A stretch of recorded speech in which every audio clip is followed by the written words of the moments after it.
Screentooth Gorge, we've got the Warlock, played by Sasha, going to be facing up against Fathom and his mech boy. Tricky little bugger to fight on Greentooth Gorge is this geezer.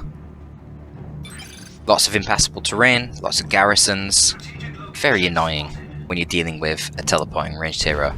Sasha, you know, might be wishing that she had a Warp Spider Exarch, but got a Warlock instead. And to be honest, I actually think the Warlock is probably the best hero against the Orks. I really love the Merciless Witchblade Warlock against Orks. You proc those specials in tier 1 and he is nutty.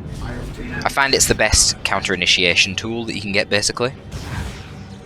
Stormboys can kind of go crazy otherwise. That said, Shurikens are probably less effective on this map than they are in a lot of the other maps for this matchup because the garrisons are annoying. Our guardians have given their lives for our cause. I find you often want mobility, because even though shurikens aren't countered by garrisons per se, they kind of half can be. I mean, the shurikens can use the garrisons, but I tend to not find it very useful in this map against Orks because they get the burners. It's quite easy to like close up onto the garrison, and then yeah, you get suppressed, but as long as you got the burners, you got the ability. Shurikens take a long time to actually kill things in garrisons as well. I just don't like it.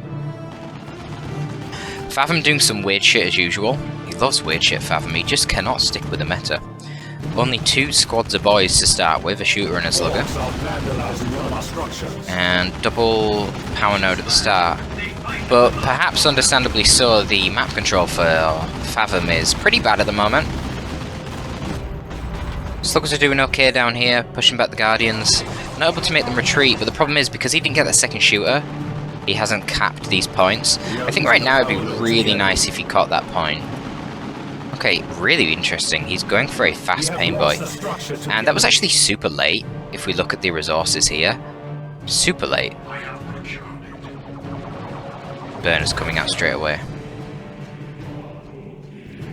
So, right away, this is a suboptimal start from Fathom. If he wanted the pain boy out ASAP, he could have got it out much quicker than he did. Oh, a bit of a mess up there from Sasha. She'd only just used the Fleet of Foot, so the Fleet of Foot was actually reducing the damage of the Destructor. Not a lot of people realise that interaction does take place, but it does.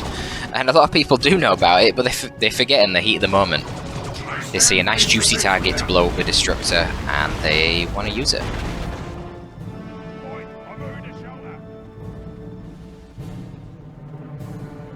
But yeah, I don't think this initial play with 2 boys has really worked out for Fathom. I mean, it's worked out insofar as he's had 3 gens up, and he hasn't got bashed. However, he could have actually had the triple gens up a very long time ago, and it would have been even better if he also had this contested.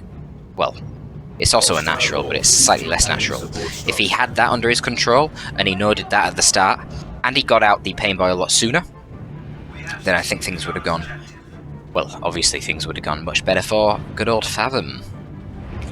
As it stands, I think the 2 shooters were just not so much better. He didn't really get too much pressure from the mech and the shooter boys. He took out the node, but that was it. I mean, it's definitely delayed Sasha's power income. So her power income now is going to be obviously way lower than Fathom's. But Sasha, of course, looking at the roster, has a much bigger army. And the pain boy is really interesting. You don't really see the pain boy against Eldar very often. If he can get into melee, his damage over time is going to be pretty brutal. It will definitely bleed models very effectively. But the problem is getting into melee when, you know, Eldar have the best setup team in the game. It's got the highest damage, never has to reload, moves around really quick, and it's got the best setup and teardown times. So you know that they're basically always going to get shurikens, since shooters will outtrade guardians in ranged firefights. However, you have Stormboys to counter that, but in this instance we have a fast pain boy. So I would assume that we will see Stormboys next. This is really poor play from Fathom, to be honest. He's really slow to react. He had his troops sitting there for ages. I don't really know what he was doing. They were barely moving.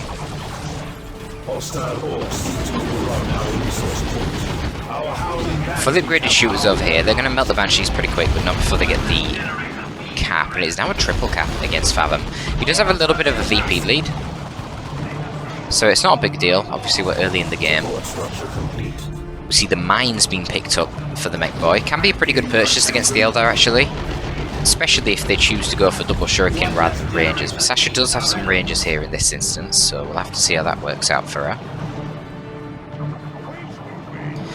Obviously the rangers can't be everywhere, so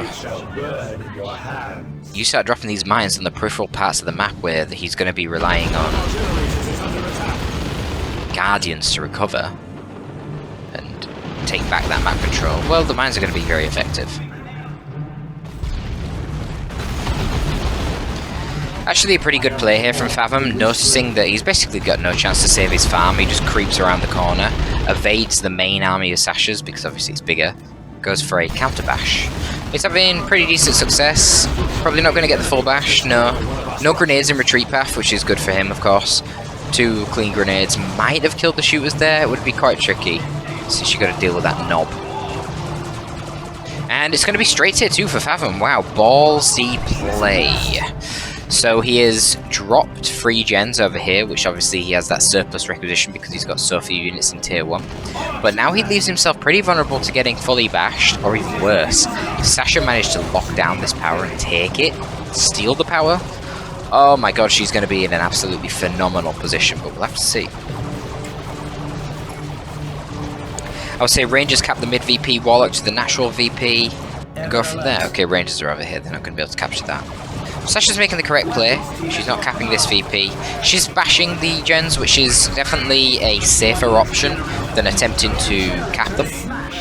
If you did cap them, then the reward would be better, of course, but you don't know how long you can hold them for. That's the problem. If you destroy them, then they're dead. You don't have to worry about that, right? So she takes that play, but Fathom is just dropping down more and more gens. You see, Fathom isn't actually bleeding very much. Of course, the Pain Boy can take damage, but he doesn't bleed because he's a sub-commander. And the shooters aren't losing models. I don't really think the Slugger Boys did either, so basically Fathom has a lot of requisition.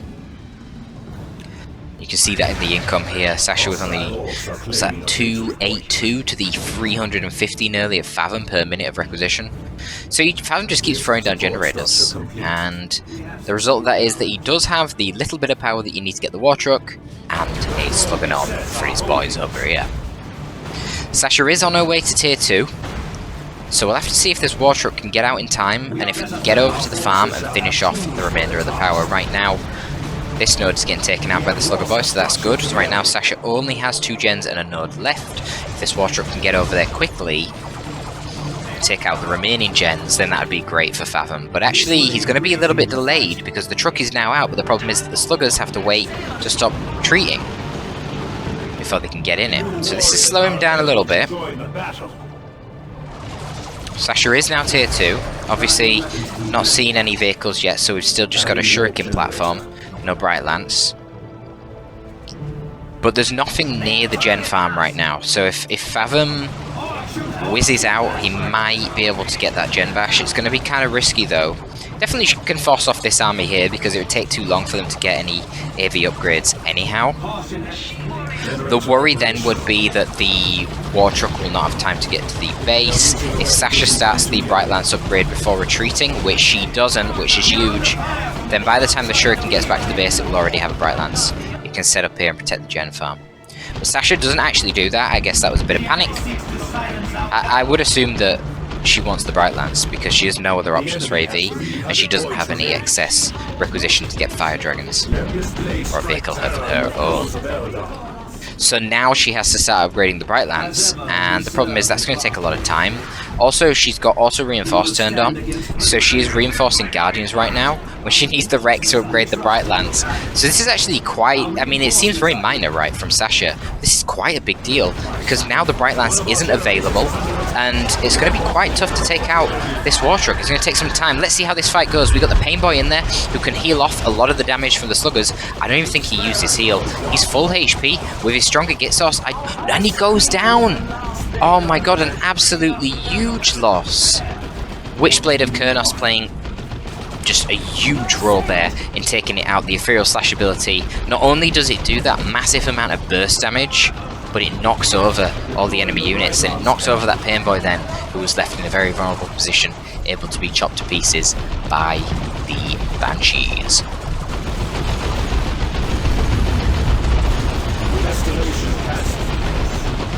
Fathom really wanted to give the Pain Boy a go, which I find that so strange. I mean, you just had it in that last engagement, which was kind of an ideal engagement for him because the Guardians don't even have their Warlocks yet, so the Guardians are not really that relevant. The main threat there was the Warlock and the Banshees, and the Pain Boy didn't even manage to get a heal off. So, you know, I just wonder, is that really worth it? I would not be replacing the Pain Boy right now. Right Lance is up. Actually pretty damn good stick bombers here.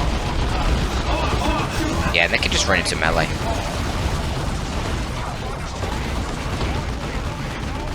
Stick bomber's another pretty weird unit.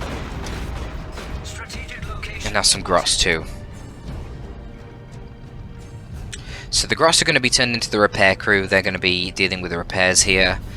I don't know how necessary that was, given that Fathom is playing as the mech boy, so he has repairs on the mech boy anyway. The enemy is claiming a victory point. And I feel like he's keeping his sluggers around the war truck loads as well, so probably don't need the repair crew, but we'll see, we'll see. Say what is needed. Stick bomber's going for the cheeky decap there on the natural, but not able to get it because of the Banshees. This Warlock I feel like is going to be a really big problem. See, this is part of the issue with going for only one shooter and no looters. He is going to struggle to focus fire the Warlock. If I was Sasha, I'd be getting the Cloak of Shadows as well. And yes, the infiltration isn't really particularly important with that. The main benefit, this is a dodgy engagement for the sluggers. You just took an engagement like this and it went really weird. Why did Sasha just use the Destructor and not the Ethereal Slash? Okay, that's weird. And the Grots are actually doing pretty well here. Fathom should be microing the Grots to attack the other Guardians. The other Guardians are running into melee anyway. Oh, because the Pain Boy is attacking them. I see. Okay. Grot's getting a nice bit of scrapping in alongside the boys, showing them how it's done. You like to see it. That was a really weird engagement for Sasha. If she saved the energy for the Destructive Strike, I think that would have gone really well for her, but of course she moved the Warlock in there and used the Destructor. And then had no energy for the Ethereal Slash. Another voice joins our chorus. Our reinforcements are here. What are you going to do? Don't know if I've seen the unstable git source. I would kind of assume that it would have been used there. That feels like it would have been a great engagement. Has the upgrade, so... Can't remember if you need this upgrade for the unstable git source or if you get it by default in tier 2. Either way, these guys have overstayed their welcome now. Pretty unfortunate for Fathom, leaving that gen on super low HP. Mechboy only really been used to cap around the map, and I have to be honest, the mines don't appear to have done anything. I don't even really recall seeing the mines, other than in this mid-VP here. Don't know what he's doing with them. And the Banshees get knocked over right there.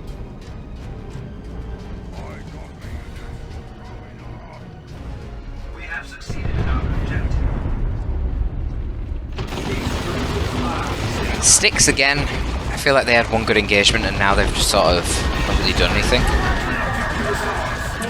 I don't know why the repair crew are running into melee. This seems a bit mad. Yeah, poor Grots. I mean, you've got to commend them, right? Charging into melee with Banshees. At least they tried. So, he has the upgrade. Let's see if they cost power to reinforce. I think they do when you're upgraded. I'm not certain though. To be fair, you don't really need to reinforce them. After all, they repair such just as good whether they're two models in a squad or 6, right? Yeah, 1 power because they got the upgrade. I mean, it's not a huge deal. We have lost the structure to the enemy.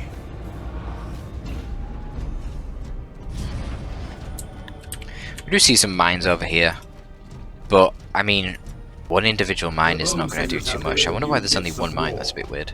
Probably thrown the rest like around there. Oh yeah, you can see the little crater. He must have thrown like a batch there, because the mech boy, he always throws his mines out in a big batch. So each individual mech boy mine is pretty shit compared to, let's say, Tech Marine mines. They're more on par with like the Commissar global mines.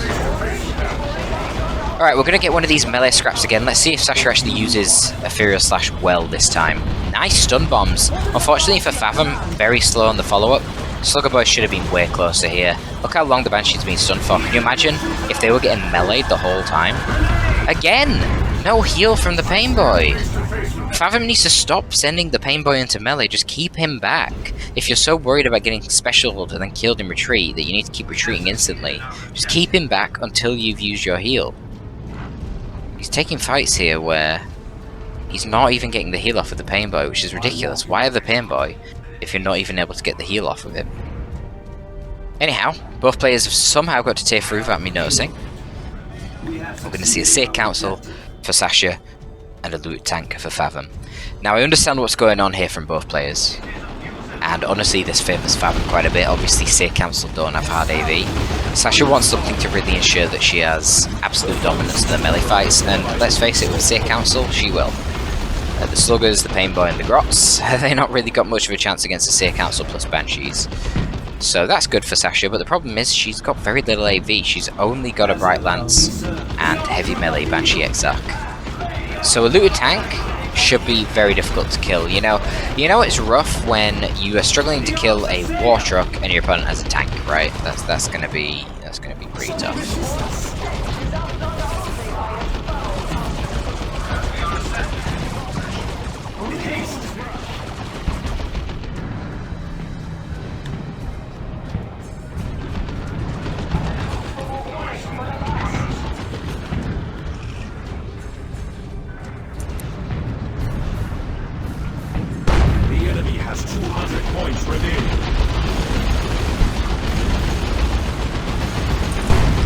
I think I started mentioning it earlier but didn't fully explain that the Cloak of Shadows would be fantastic here for the Warlock. It's not for the infiltration, but it's for the AoE damage resistance to ranged.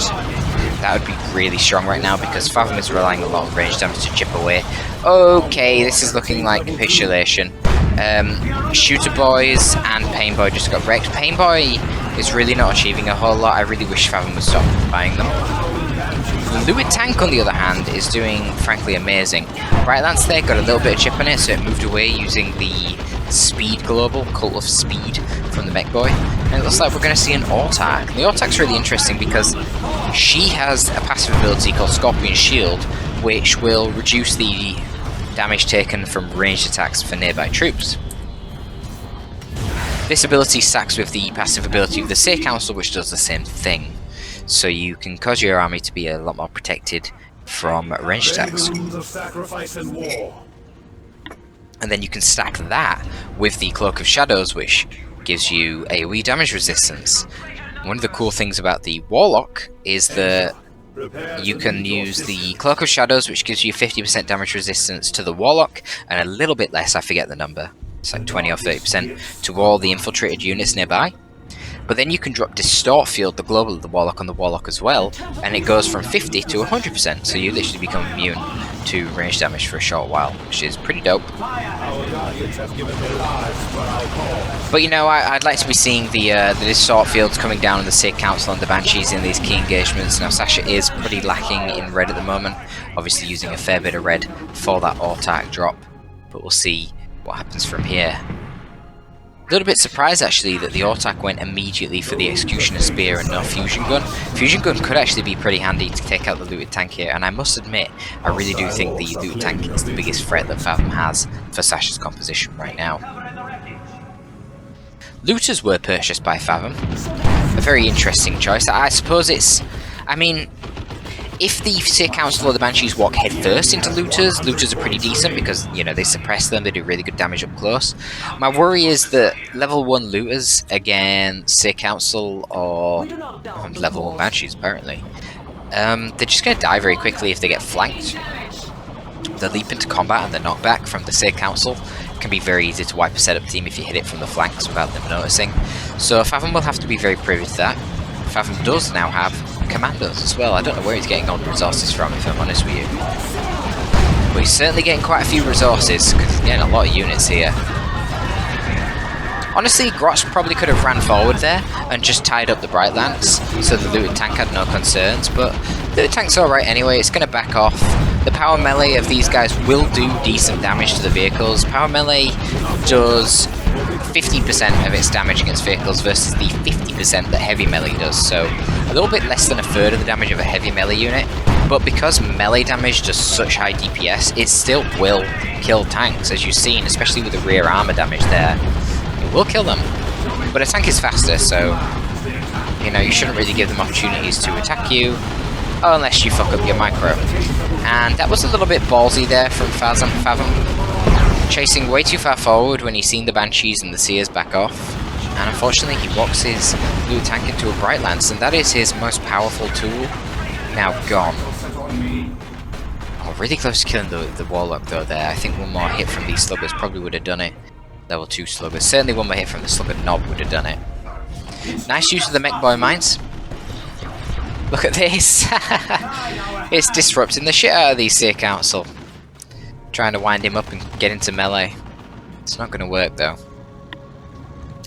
Alright, so Fathom's going to replace his looted tank. And we'll have to see what these commandos can do. You know, I might have been tempted to save it for a battle wagon. I guess it is pretty tricky, given that he only has 86 VPs. You know, he's kind of lacking in time. He kind of probably wants units out of the field right now. Maybe some gits. Some flash gits. They could be handy. I don't know. I think Fathom's in a tricky position as it is. Distort field going down at the Banshees there, giving them 50% range resistance. Do they have a scream? Scream for the commandos? Don't need it. Scare the commandos just with their spears and swords. And that's going to be the Wartrip backing off. Poor micro again from Fathom. Wartrip really messing around with its pathing. Ooh, that boom shot. Oh my god. Fuck me. Okay, well that's a lot of dead Banshees, but there is a Bright Lance in the rear of this tank. Okay, only gets one shot off, that's fine. The problem is that I feel like Sasha's army is just bloody everywhere. Putting on crazy amounts of pressure. Attacking the VP now. Took the VP successfully. You know, you lose a few Guardians, but at this stage of the game, losing a few Guardians for a VP cap is well and truly worth it. And now there's a Prism coming out for Sasha, which I think seals the deal because her army is actually pretty damn tanky now with the Scorpion Shield and the Seer Council DR Aura.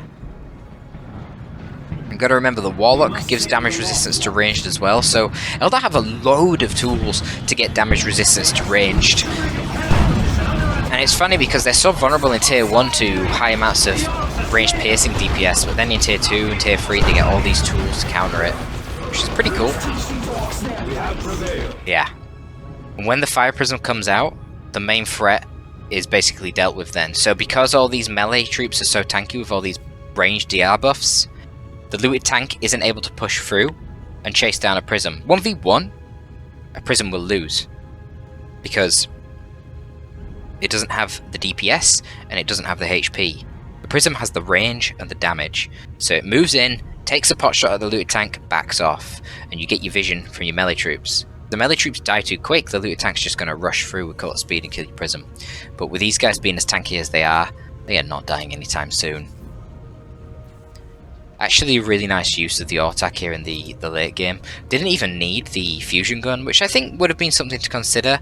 Perhaps if Fathom had microed his looted tank a little bit better, it would have lasted longer, and you might have really wanted just an extra little inkling of anti-vehicle in order to take it out. And then the beautiful thing is that the Auto-attack, after killing the looted tank, can then swap to her Executioner Spear, so she's still handy in melee.